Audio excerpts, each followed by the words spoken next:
Bonjour tout le monde, mercredi 22 janvier, point bourse. Hier, on a eu un petit repli sur l'ensemble des places de l'ordre de 0,30, 0,50% suite à des informations de propagation rapide d'un coronavirus en Chine.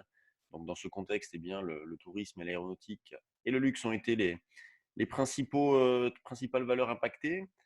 Mais ce matin, tout semble oublié, puisqu'on repart de l'avant avec notamment un gap à la hausse sur le CAC, vous voyez, avec une ouverture qui s'est faite sur le futur autour des 6065 points.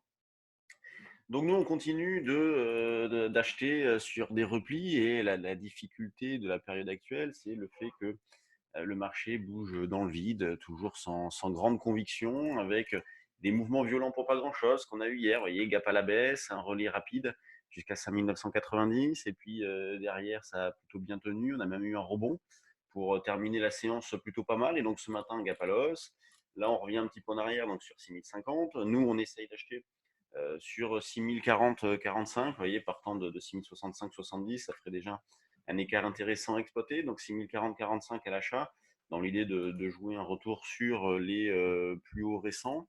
Euh, Dans ce qui me concerne, je privilégie toujours les poutres synthétiques. Donc là, il n'y a pas de changement par rapport à ça. Et on peut profiter des retracements, vous voyez, comme on a eu hier, pour acheter des cols.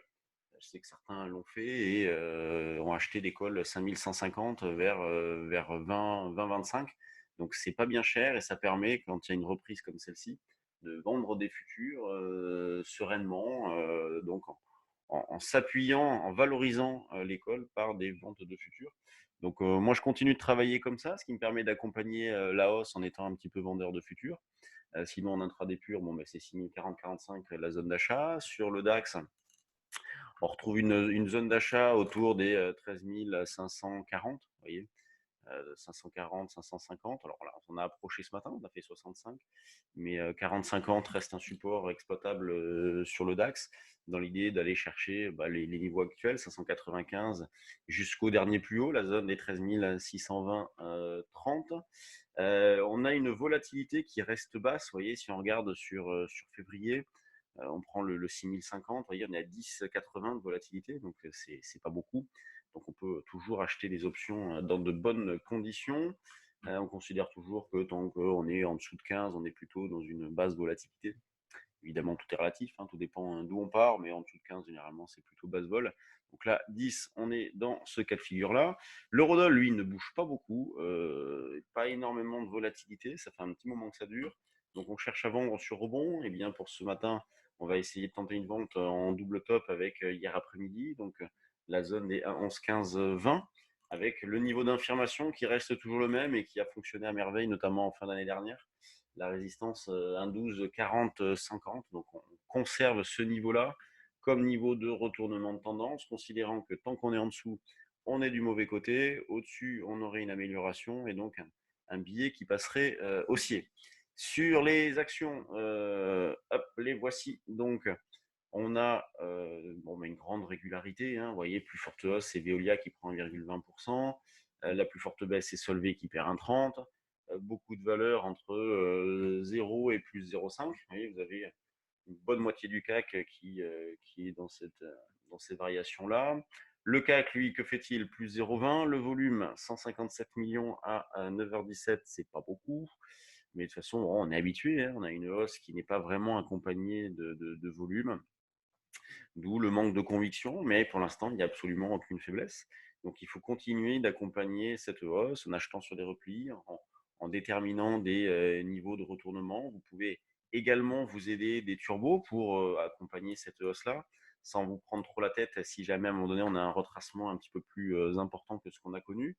Moi, dans cet esprit-là, je continue de vous proposer le 5835, vous voyez, le turbo call 5835, donc à acheter sur repli, pourquoi pas dans la zone des 6040, sinon en dessous, ça serait plutôt les 6020. Donc vous pouvez continuer à travailler celui-ci, considérant que bon, bah, si on cassait la zone des 5945 ans déjà en intraday, ça serait pas terrible. Et c'est vraiment sous 5840 qu'on aurait une dégradation un petit peu plus marquée, on tendrait vers un bien neutre. Bien évidemment, et après une hausse de 30%, nous ne pouvons pas avoir un niveau de retournement proche, ça va de soi. Donc il faut l'accepter, d'où l'idée de s'appuyer sur les options aussi, sur les turbos. Ça, ça élimine, enfin ça diminue les pressions psychologiques.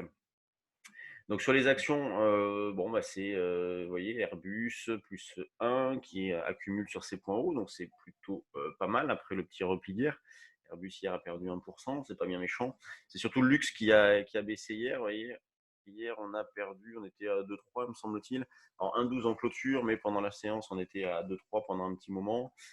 Sanofi, donc beaucoup de dérives latérales sur les valeurs, on le voit bien à l'image de ce que fait le CAC, hein, de toute façon, où il évolue entre 6000 et 6100 depuis un petit moment, même si on a eu une incursion au-dessus avec l'échéance vendredi dernier, en dessous hier, mais la plupart du temps, on est entre 6000 et 6100.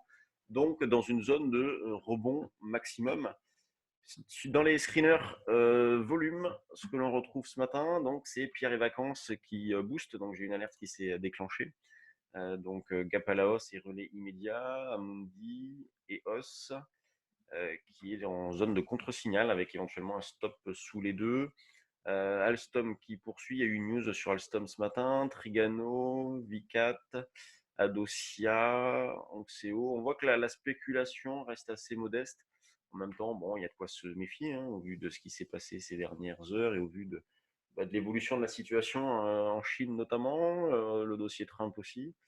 Donc, surveillez ça de près. Rosilex qui part à la baisse, Volantis. Donc, bon, une spéculation assez calme ce matin. Des indices qui restent bien orientés, en reprise, avec des gaps. Et surtout une dérive latérale sur le fond. Donc, probabilité de poursuivre importante. On continue d'acheter sur des replis. Donc, toujours placé vers 40-45, on verra. Pour remonter ce niveau-là. Donc, aujourd'hui, ben, justement, on est en journée de trading. C'est le 3e jour du stage.